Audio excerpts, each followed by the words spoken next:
Hello, hello, hello. Good afternoon po mga idol. Good afternoon sa lahat nating mga kababayan. Proud ako sa mga taong malawak ang pag-iisip, malayo ang mga pananaw sa buhay. Mayroon tayong tatalakayin ngayon mga idol, about sa mga komentaryo ng mga tao 'no, na sabi, bakit ang sobrang daming korap na mga politiko na dito hindi naman maiwasan na may politiko na nadawit dito sa flood control. Kaya sabi, bakit may mga pulitikong korap? Sa totoo lang po mga idol, yang mga pulitikong korap na yan, hindi yan sila korap talaga. Nagiging korap dahil binoto natin sila. Ba't dapat hindi natin sila binoto, hindi natin sila pinanalo? Parang hindi tayo makakahanap ng taong mga korap. Wala eh, binoto natin eh. Ang pinakamalaking responsibilidad dyan sa mga korupsyon na yan, tayo. Tayo mismo na mga bumoto dahil tayo naglagay sa kanila dyan, tayo ang dapat sisihin. Hindi sila pwedeng sisihin. Kasi sila, natural, mangangampanya sila, nabobotohin sila. Kasi yan ang gusto nila eh, na manalo sila. Pero tayo ay nagpadala. Baka may kunting barya o ano ang nandyan. Tapos pag-abot ng oras, nagagalit tayo na maraming mga kurakot, maraming kurap. Bakit? Sino naglagay sa kanila dyan sa pwesto, di ba tayo? Tayo nga ang dapat kasuhan eh. Kasi sabi, kung hindi nyo nilagay yan dyan, nandyan ba yan?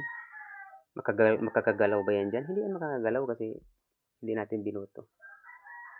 Binoto natin. Ano na ngayon? Tapos, babatikusoy natin sa social media, tirahin natin, ganun. Kurakot yan, mamamatay yan dahil ganun. Isunod yan sa wish ni kahit anong sasabihin natin. Malaking responsibilidad ang nangyari eh. Ang dapat ginampanan natin doon, namili tayo ng tamang tao sa ating lugar. Lalo na dito sa atin sa isla, sa Catanduanes. Dapat pipili talaga tayo ng taong makakatulong sa ating isla. Pero yung parang malikmata lang tayo dun sa pera na binigay. Tapos pagkatapos ng eleksyon, hindi natin makikita. Nabalitaan natin, pumirma pala yun doon sa impeachment ni Inday Sara, tapos nakakuha pala ng project sa flood control. Doon tayo nagsisi. Yung pera pala na pinamigay sa atin, kinurap man sa naparaan niya yun. Tapos na. Binoto natin uli. Nanalo. Ano na?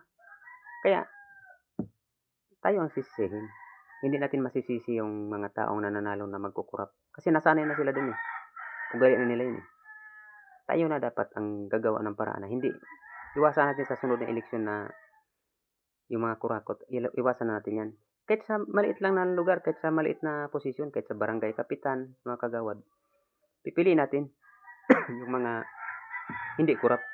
Kasi kung kurap ang makukuha natin, kukulaps ang ating lugar. Kasi wala yan silang matinong iniisip para sa ating lugar.